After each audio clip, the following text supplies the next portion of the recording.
Hi there, Phil Smythe coming to you from Japan with another in my series about the writings and teachings of business management guru Peter Drucker. In this video, I'm going to look at another of Peter Drucker's entrepreneurial strategies. If you missed part one, I'll put a link in the description down there. If I'm feeling very ambitious, I might put something in the video. I don't know about that. So last time we talked about these weird named ones being the fussest with the mostest, hitting them where they ain't, which included creative imitation and entrepreneurial judo. So it was complete mishmash in that one. Those strategies were all about being a market or industry leader. This strategy that I'm going to talk about today is the ecological niche strategy. And this is aimed at control. It's not aimed at fame. It's about obtaining a practical monopoly in a small area. And it's about making the practitioners of this strategy immune to competition and unlikely to have competitors or to be challenged. But it's not about high visibility. It's about taking the cash, not taking the credit. So kind of like the hitting them where they ain't strategy, this ecological niche strategy, and yes, I'm using the correct pronunciation of the word niche. It's not niche, it's niche.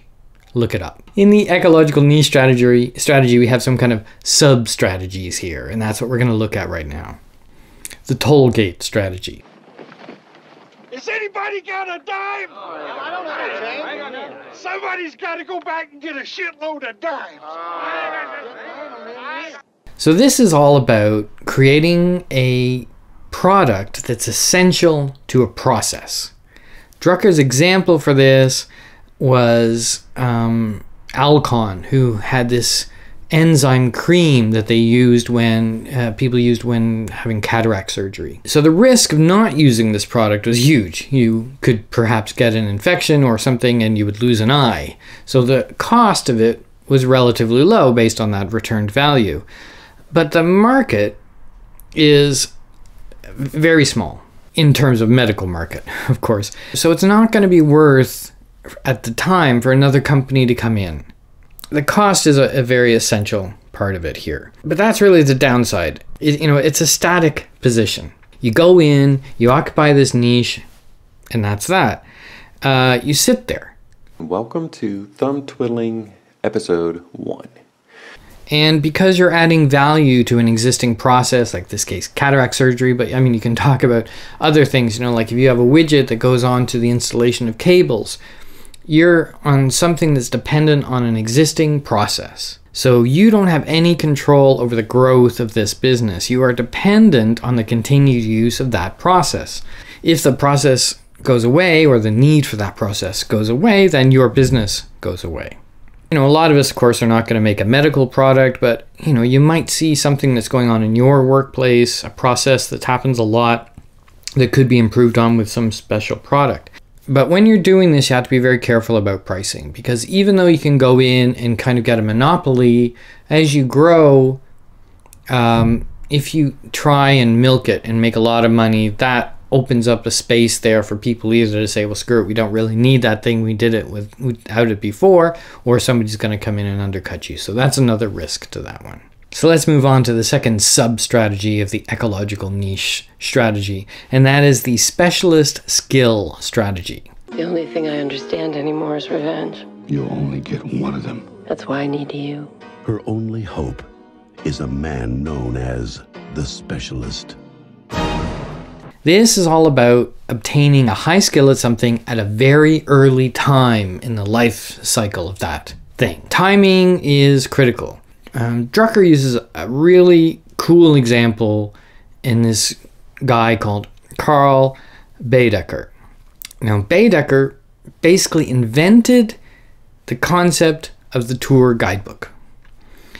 Before Baedeker, there were cultural guidebooks. It showed you this church is here and this church is here and this thing is here. But at that time, there wasn't anything that was really practical. about like the fares of horse-drawn carriages, because remember, Baedeker put his first book out in 1828. Upper class people didn't need these books, they had servants, but the growing middle class that was now starting to take holidays, they needed books like this. And Baedeker's company led this industry for over 100 years, and they continued to publish books up until the 1970s. So that was his thing. He had a skill very early on, the growing of the tourism middle class. You see this strategy used a lot in single founder companies because it's based on the skill of that founder. You know, today you look at people who are like make a lot of money teaching something on Coursera. You know, there's this example of this guy who made a lot of money teaching Apple's new programming language, Swift. He got in there, had a high level of skill early, and made a lot of money. There's lots of examples of this strategy. So there's 3 points to remember with this. 1, the industry, market, or trend has to be at a very early stage. And you have to search systematically for an opportunity in there, because not all opportunities that present themselves in an early market are good ones. 2nd, it doesn't require that your skill is unique or different. It's just that you've mastered it. You have to constantly work on improving and expanding on your skill. Really, your goal is to make yourself constantly obsolete and improving and growing and become known as wider domination. Then there are some limitations of this, of course. You're in great danger of getting tunnel vision and thinking, I'm only going to produce guidebooks about the Rhine River Valley, as Baedeker started doing, you know. And also, you're a skill, which is a component. So you're dependent on someone else bringing that product to market. Think like bookstores in the case of Baedeker, or Coursera in the case of these people teaching Coursera courses. The 3rd risk, of course, is that your skill will eventually either cease to become a specialty and it just become mainstream, or it's going to die because nobody cares about that specialty. But there's a lot of longevity if you do this right. The Baedeker example built that company that lasted 150 years. And, you know, in the 1920s, for instance, there were lots of car companies, lots of different car companies that were making cars, but only a couple of companies that were making headlights. And a lot, because of the technology involved in the lighting and so on like that. Now, of course, or 50 years later or 30 years later, most of those car companies are gone, but the headlight companies are still going on. Great longevity in this strategy. So 3rd here is the specialty market strategy. The first 2, we're talking about a product.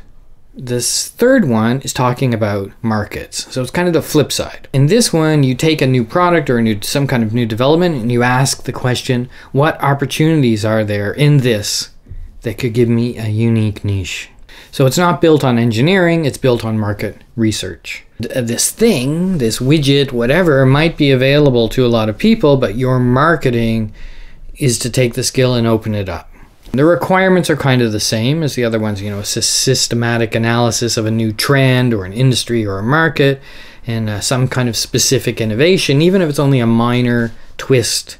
Another great example from Drucker in this one, and this is about American Express traveler's checks, or Thomas Cook. The 2 companies kind of did it at the same time. We lost all our traveler's checks. Don't worry, I called the American Express. Oh, they weren't American Express. Most people carry American Express. Anyone who's young out there might need to figure out what a traveler's check is, because they kind of aren't used anymore. But traveler's checks were simply a twist on something that had been around for hundreds of years, and that was a bank credit note. Amex's difference, and Thomas Cook, was that their credit notes were not drawn on a bank, they were drawn on a private company, and they were in denominations of standard currency, like $20 and so on, like this. And they could be cashed anywhere that they had an office, or later on lots of people would take them. So this twist on the letter of credit was minor, but it was their marketing that made it ubiquitous at that time. You know, everyone used traveler's checks when they traveled.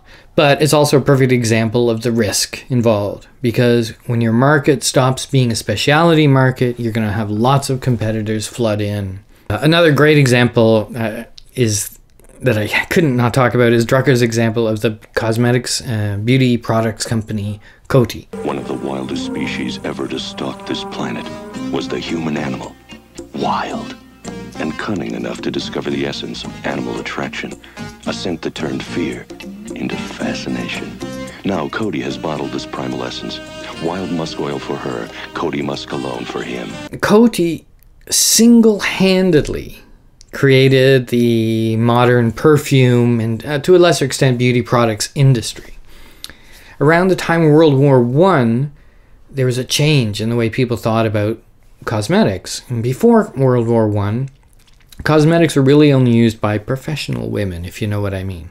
During the course of the First World War, for whatever reason we won't go into here, the kind of public consciousness changed about cosmetics. And Coty went in there, and they dominated that market all the way until kind of the Great Depression, 1929. So they had a good 20 years, 15, 20 years at domination. And all through the Roaring Twenties, for instance, when you think about cosmetics, it was Coty that was delivering those products. But by 1930, other people had tweaked this idea. And 1929, Coty's sales were $50 million. $50 million in 1929 is an awful lot of money. But by 1933, their sales were $3 million, which is an incredible drop. You can see what happens when competition comes in. There we have the three sub-niches, sub-strategies of the ecological niche strategy.